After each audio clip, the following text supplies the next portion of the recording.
자, 한 주를 마무리하는 금요일 아침 부산의 문화예술 다양한 소식 이슈를 전해드리겠습니다. 플랜B 문화예술협동조합의 지식공유실 박진수 팀장과 함께 플랜B의 문화데이트 진행하겠습니다. 어서 오십시오. 어서 오십시오. 네, 반갑습니다. 이제 박진수 팀장님이 오면 이제 구를 다녀야 돼요. 우리가 네, 맞습니다. 지역을 다니는데 그동안 알아본 지역이 수영구, 남구, 동서, 중구, 영도구. 아직도 갈 곳이 많네요. 네, 아직 좀 많이 남아있죠. 네. 처음에 컨셉을 잘 정했다니까요. 자, 팀장님 그럼 이번 주는 어떤 지역으로 가볼까요? 이번 주에 가볼 지역은 부산의 중심에 위치한 부산 진구입니다. 부산 진구. 진구는 부산의 거의 정중앙에 위치하고 있는 지역구이고 특히 좀 바다가 없는 좀 특징을 지닌 지역이죠. 네. 알로 이번 주에는 좀 진구 내의 특정 장소를 중심으로 그곳에 대한 기억들을 좀 새롭게 발굴해보고 그 속에서 좀 문화적 의미를 찾아내는 것을 통해서 부산 진구의 지역 문화의 특징과 현황에 대해서 좀 살펴보고자 합니다. 네. 그동안 이제 자연이라든지 이런 것들을 중심으로 살펴봤는데 오늘은 특정한 장소들에 대한 기억으로 부산 진구를 탐험해 본다. 네, 맞습니다. 근데 이제 진짜 우리가 그동안 다른 곳 소개할 때도 얘기가 나왔었는데 박물관이라든지 미술관, 뭐 전시장 같은 예술 공간뿐만이 아니라 이제 일상적인 공간이나 장소가 또 지역 문화에 영향을 주는 거지야. 네, 맞습니다. 굉장히 중요한 말씀이신데요. 우리의 일상적인 공간과 장소에 대한 경험이 좀 각자 다를 수도 있지만 네. 사실은 그 공간이 위치한 시대적 상황이나 다른 이용자나 또는 다른 공간과의 좀 관계 속에서 비슷한 경험을 함께 공유하기도 하면서 일종의 습관 같은 것들이 만들어지기도 합니다. 네. 그래서 문화라는 것을 좀 좁은 의미의 예술적인 것이 아니고 사람들이 모여서 교류하고 자연스럽게 이루어지는 소통이라고 본다면 이런 공간, 우리의 일상 공간 역시 문화의 가장 중요한 영역이라고 볼 수 있습니다. 특히나 이 많은 사람들이 공간에 대한 어떤 유사한 경험이나 습관이 있다면 그것이 굉장히 지역 문화의 중요한 자산이 되는데요. 특히 부산 내에서는 이렇게 독특한 공간들이 참 많이 있지만 그중에서도 이제 진구의 서면 같은 경우에는 좀 그런 특성이 더 두드러진다고 할 수 있습니다. 예, 근데 서면은 뭐 전통적인 면보다는 가면은 일단 기분이 좋아집니다. 근데 부산 사람만이 지닌 독특한 장소 습관을 얘기하는데 왜 서면이 나오나 그것도 좀 궁금해요. 그게 이제 좀 장소를 부르는 명칭을 통해서 좀 알 수 있는데요. 좀 이런 대표적인 장소로 교통부, 네. 조방, 뭐 미아당 백화점, 수비 삼거리 같은 지명들이 있는데 이런 지명들이 모두 현재는 존재하지 않지만 과거에 있었던 지명이지만 오늘날까지 오랫동안 좀 사용하고 있다는 점에서 서면도 유사하다고 볼 수 있습니다. 네. 특히 이제 제가 말씀드린 지명 중에 몇몇 지명은 조금씩 사용 빈도가 떨어지고 있는 상황이지만 서면은 특히 지하철 역명으로 되어 있어서 아마 굉장히 좀 오랜 기간 동안 살아남을 것 같은데 이처럼 좀 과거의 장소의 지명이 오늘날까지 불리는 것이 좀 부산 사람들만이 지닌 독특한 공동체 의식 때문이라고 볼 수 있습니다. 부산이 일제강점기나 산업화를 거치면서 큰 대도시가 되었지만 사실은 그 안에서도 굉장히 뿌리 깊은 공동체 문화가 남아있기 때문에 이 지명이 대를 이어서 좀 학습이 되면서 오늘날까지 많은 사람들이 사용하고 있다고 볼 수 있습니다. 서면이라는 지명 역시 이 원천은 조선시대 동래 군의 서면에서 유래된 지명인데요.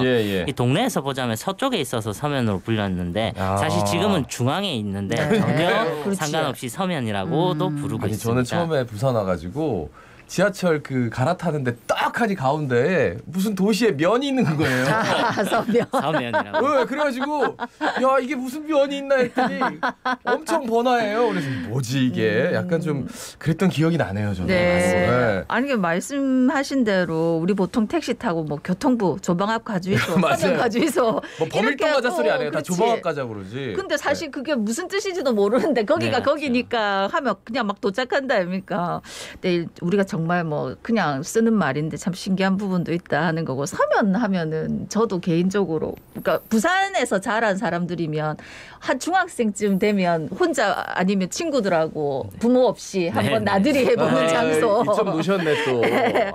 저는 처음 갈 때 대학생 언니 오빠가 이제 지도를 그려줘가지고 길 잃어버릴까 봐 서면에 갔던 기억이 있는데 서면은 진짜 뭐 친구 만나고 연인 만나고 밥 먹고 쇼핑하는 그런 일상 공간입니다. 근데 언제부터 이렇게 어떻게 만남의 장소 번화가가 됐습니까? 이게 전통적으로 부산의 상권이 오랜 기간 동안 남포동이나 광복동이라고 하는 원도심 일원이었지만 이 부산이 점점 커지면서 곳곳에 다양한 상권들이 생겨나기 시작합니다. 네. 서면의 경우에는 한 70년대 후반을 거치면서 본격적인 상업 지역으로 변모하는데 특히나 이게 지하철이 개통되면서 이 접근성이 올라가면서 굉장히 번화하게 되었죠.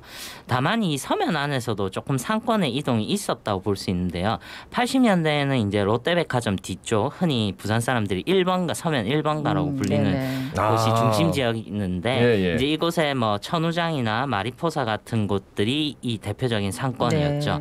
특히 이 마리포사는 부산의 2세대 커피 문화 중심지라고 할 수 있고 특히나 당시에는 약속의 장소로 굉장히 유명했습니다. 그래서 이제 마리포사 앞에서는 뭐 친구나 연인을 기다리는 많은 사람들이 계셨고 그런데 이러던 것이 90년대 좀 접어들면서 상권이 2번가라고 불리는 주디스 태화 백화점 과거에 주디스 태화죠. 과거에는 태화 백화점이라고 불렸는데 이쪽으로 이동했는데 이 이후에는 뭐 많은 이유가 있겠지만 당시 90년대에 많이 보급되었던 삐삐의 영향이 가장 크다고 볼 수 있습니다. 당시 태화 백화점 앞에는 공중전화 부스가 굉장히 많이 설치되어 있어서 이게 연락을 하기 쉽고 또 바로 앞에 보면 동보서적이 있어서 책을 보면서 또 기다릴 수가 있다 보니까 그렇죠. 자연스럽게 상권이 조금 이쪽으로 이동했고요. 하지만 여기서 중요한 점은 서면이 그 탄생과 더불어서 이 청년 세대의 문화 중심지였다고 볼 수 있습니다. 특히나 뭐 소비 장소를 또 뛰어넘어서 6월 항쟁과 같은 민주화 운동의 장소가 일어난 점에서 굉장히 독특한 지역 문화의 장소라고 할 수 있습니다. 이게 지금 저 방송 들으시면서 거기가 어디야 하시는 분들도 있을 거예요. 왜냐면 우리는 부산 사람이니까 다 알 거라고 생각하고 지금 얘기하는 거예요. 네, 맞습니다. 그죠? 그런데 진짜로 동보서적도 있고 뭐 태화백화점, 마리포사 정말 많이 저도 들었고 처음엔 몰랐는데 자꾸 거기서 만나는데 사람들이 모이더라고요. 그래서 여기가 여기구나. 그냥 그러고 살아요.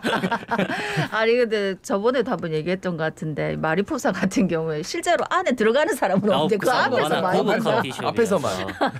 뭐 하는 데지? 그러니까. 저 서면 외에 또 뭐 부산 진구나 부산의 지역 문화를 알 수 있는 기억 속의 장소 뭐가 있을까요? 좀 진구는 우리나라 굴지의 대기업 두 곳의 좀 본향과 같은 지역이라고 할 수 있습니다.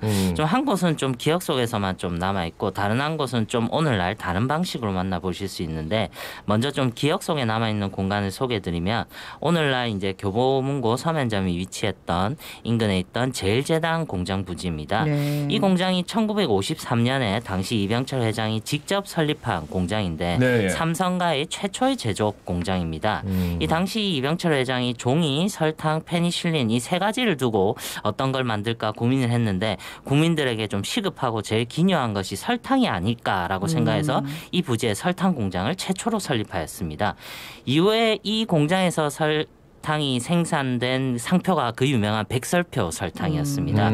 이후에 이게 삼성에서 CJ가 분리 독립하고 이제 공장이 외곽으로 이전하면서 현재 이 부지에는 이제 고급 아파트 단지가 좀 들어서 있습니다. 삼성과 더불어 LG도 굉장히 이제 부산 진구와 인연이 깊은데요.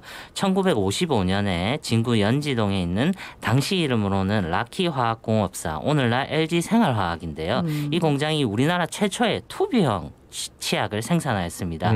이 치약 이름이 바로 다들 기억하실 건데 유명한 럭키 치약입니다. 당시에는 가루형 치약을 주로 사용했는데 이게 굉장히 사용이 불편하고 어렵다 보니까 이 투뷰형 치약을 최초로 이 공장에서 만들게 되었습니다. 이후에 LG 역시 공장 부지를 매각하였지만 일부 공간을 좀 자라나는 미래 세대를 위해서 과학관을 설립하였고 그 명명이 좀 오늘날까지 이어져 오고 있습니다. 뭐 폐관이 된다는 이야기도 있었지만 다행히 잘 해결되어서 얼마 전에는 이제 학생들을 위한 인공지능 전문 교육기관으로 좀 재개관하여서 이제 부산 시민을 대상으로 오픈데이를 현재 홈페이지에서 신청을 받고 있습니다. 네, 어쩌면 뭐 그런 대기업이 부산에 진구하고 이렇게 오랜 인연이 있는지 모르시는 분들도 아마 많으셨을 겁니다. 근데 조금 아쉬운 거는 뭐 그 부지라든지 이런 게 좀 흔적이 남아 있으면은 또 이런 뭐 통해 가지고 이렇게 있었구나 하고 좀 이렇게 계속 얘기가 될 텐데 너무 이제 그런 게 많이 없어진 것 같아서 좀 아쉽기는 하네. 그게 역사인데 그치? 그리고 또 부산 진구에 댐도 있었다. 뭐 이게 무슨 말입니까? 네, 진구에 댐이 있습니다. 아 예? 네, 댐이 있는데요. 댐이 여러분들이 다들 잘 아시는 진구에 흔히 성지곡 수원지라고 부르는 곳에 예, 가면 예. 댐이 있습니다. 그렇죠. 그 호수 한 가운데를 가르고 있는 것이 바로 댐 시설인데요. 그게 1909년에 완공한 우리나라 최초의 근대 상수원을 만든 댐입니다. 중력식 콘크리트 댐이라고 하는데 이 댐이 이제 중력댐이라는 것은 콘크리트 무게 자체만으로 물의 수압이나 외부의 압력을 견딜 수 있도록 만든 댐 시설인데요. 이 시설이 72년에 부산 낙동강 식수원이 개발되기 전까지는 부산 시민들이 마실 물을 담당하던 곳 중에 하나였습니다. 현재는 이곳이 등록문화재로 지정되어 있을 뿐 아니라 어린이 대공원이라는 이름으로 과거에는 이제 놀이공원이나 동물원, 네. 야외 수영장들이 있었고 오늘날에는 이제 어린이 회관이나 학생교육문화회관들이 있는 지역이라고 할 수 있습니다. 네. 어린이와 청소년들이 굉장히 북적북적했던 그렇지. 공간이었죠. 저는 저 놀이공원 옆에서 어르신들 저 라면에 막걸리 드시는 거 보고 처음에 약간 문화적 충격이었는데 지금은 이제 그런 집들이 다 없어져가지고 네. 아 그래요 좀 새로웠습니다. 예, 다 추억이 다 깃들여져 있네요. 그리고 얼마 되지 않은 추억인데 이렇게 살펴보니까 다 역사고 역사가 전통이네요. 굉장히 오래되었죠. 그러니까 어린 대공원은 아니 그 가족끼리도 가지만 이게 소풍 장소였기 때문에 네네네. 그렇죠. 누구나 한 번은 맞습니다. 부산 사람이면 다녀갔던 곳이지. 요즘은 이제 어린 대공원은 지금 없어진 거잖아. 있긴 있는데 옛날만큼 뭐 만큼은, 놀이기구라든지 이런 것도 그런 많이 시설이 없다, 좀 그치? 부족하죠. 예. 대신에 이제 부산 시민의 대표적인 나들이 공간인 부산 시민공원이 진구에 있지. 맞습니다. 부산의 뭐 센트럴파크라고 불리는 네. 시민공원이 진구에 있는데요. 네. 사실 이 지역은 뭐 우리 시민들께서는 다 잘 아시겠지만 과거에 이제 하에리아 캠프라고 하는 미군 부대가 네네. 있었던 지역입니다. 그랬었죠. 네. 이 땅은 사실 1910년대 일제 강점기 시절에 이제 토지 조사 사업으로 일본의 이제 자본가들이 소유했다가 1930년대에는 잘 모르시겠지만 서면 경마장이라는 이름으로 새롭게 조성됩니다. 네. 거기 경마해도 되겠네요. 넓어가지고. 네, 맞습니다. 당시에는 빈 공터였고 이 경마장을 연 이유가 당시 일본 사람들이 이 신혼여행지로 보통 동네 온천에 방문하는데 여기가 딱 중간입니다. 그래서 동네 온천에 가기 전에 쉽게 말하면 경마를 한번 하고 구경을 하고 이제 가는 그런 것을 위해서 개발하였고요. 이후에 이제 태평양 전쟁이 좀 발발하면서는 네. 좀 군수기지로 빈 땅이다 보니까 네. 군수기지 물자로 사용되었고 바로 뒤이어서 한국 전쟁이 발발하면서 이제 미군 부대가 되었습니다. 그러니까 2006년 반환되기 전까지는 약 한 100여 년 가까이 거의 외세에 의해서 점령되었던 네. 땅이었습니다. 이제 이런 땅들이 이제 정화와 공원화 작업을 거쳐서 2014년에 부산 시민공원이라는 이름으로 이제 부산 시민의 품에 돌아왔는데요. 사실 이 공원에 대해서 좀 많이 안 알려진 부분이 이 조경 설계를 제임스 코너라는 분이 하셨는데 이분이 사실 굉장히 유명한 분인데 그 뉴욕에 있는 하이라인의 설계자로 굉장히 유명하신 분입니다. 고가도로를 예. 공원화한 그 설계자이십니다. 철도, 그래서 예. 네, 굉장히 유명하신 분인데 사실 부산 내에서도 그렇고 잘 알려지지 않았고 현재는 이제 공원 내에는 이제 국립 아트센터를 또 만들고 있어서 다양한 문화 공간으로서의 변모가 하고 있습니다. 특히 이제 아트센터 부지에 가시면 아트펜스라고 하는 좀 일반적인 공사장 가림막이 아닌 예술가의 작품을 이용한 갤러리 형태의 가림막이 현재 설치되어 있습니다. 그래서 보시면 그래피티 작품이나 라이트 아트나 사운드 아트가 있어서 이 공원을 걸으시면서 단순히 아주 황폐한 모습의 가림막이 아닌 좀 예술 작품을 감상하실 수 있습니다. 제가 마침 며칠 전에 한번 밤에 갈 기회가 있어서 봤는데 네. 와 밤에 이렇게 조명이랑 참 멋있더라고요. 네네네. 막 소리도 들리고 네네네. 그렇습니다.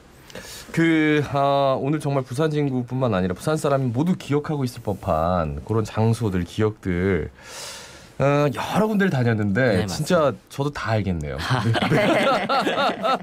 그 부산 진구 지역 문화를 짧게 정리한다면 어떤 말로 좀 정리할 수 있을까요? 저는 부산 진구의 좀 지역 문화를 관통하는 문화적 키워드로 좀 일상의 터무니라는 단어를 꼽고 싶은데 우리가 살아가는 일상이 사실 굉장히 끝없는 반복이고 아무런 의미가 없다고 느껴지실 때가 많지만 사실 이런 일상이 차곡차곡 쌓이면서 만들어내는 어떤 습관이나 장소들이 독특한 지역 문화를 만들어내기도 합니다. 그런 점에서 진구는 부산 사람들의 가장 일상적이고 좀 보편적인 기억과 습관의 문화들이 녹아있는 공간들이 곳곳에 있다고 볼 수 있습니다. 과거에 좀 서면이 그랬고 지금은 없어진 공장들 역시 그러합니다.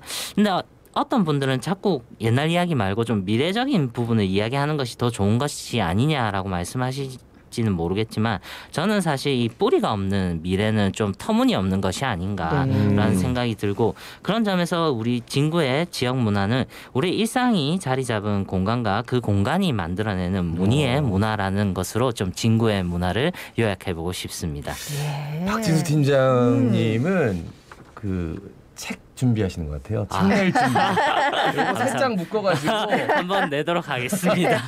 괜찮은 것 같아요. 아니 저는 부산에서 태어나서 부산을 한 번도 떠나본 적이 없는 사람인데 사실은 박준수 팀장님 저보다 훨씬 젊으신 분인데 열심히 공부하셔갖고 이 각 구의 역사를 소개해 주시니까 저도 정리가 되고 참 좋은 것 같습니다. 네, 감사합니다. 다음번도 그러니까 이게 기대하겠습니다. 정말 먼 역사가 아니라 우리 역사였고 맞습니다. 우리의 예. 일상이었기 때문에 예, 오늘도 참 재밌게 잘 들었습니다. 고맙습니다. 네, 고맙습니다.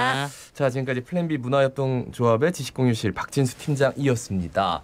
자, 오늘 마지막 곡을 저희는 정말 순수하게 정직하게 순순히의 서면역에서 예. 영어 남기고 저희 물러가겠습니다. 예, 옛날 추억도 한번 떠올려 보셔도 좋겠네요. 자갈치 아침에 17,766회 박상원이었습니다. 아나운서 김도현이었습니다. 오늘도 힘찬 하루 보내십시오. 고맙습니다.